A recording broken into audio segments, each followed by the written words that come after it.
Абай Құнанбаев 18 қара сөз.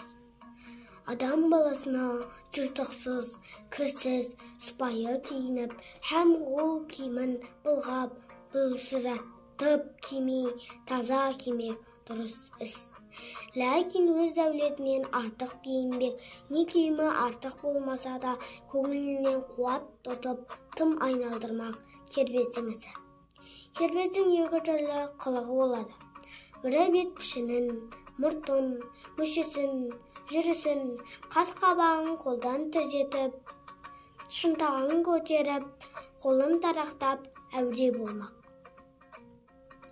Біреуі атын, киімін, ажан-шерім деп, солардың арқасында сыпайы, жұғымды жігіт атанбаққа, өзінен ілгерілерге елеулі болып, өзі қатардағының ішін күйдіріп, өзінен кейіншілерге әттен дүние-ай осылардың атындай ат мініп, киімдей киім кигеннің не арманы бар екен дейтұғын болмаққа ойланбақ.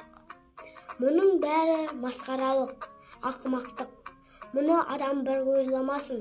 Егерде бір ойласа, қайта адам болмағы қиын іс.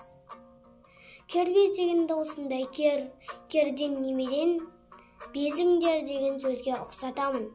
Тегінде адам баласы, адам баласынан ақыл, ғылым, ар, мінез деген нәрселермен озбақ. Онан басқа нәрсеменен оздым ғой демектің бәрі де ақымақтық.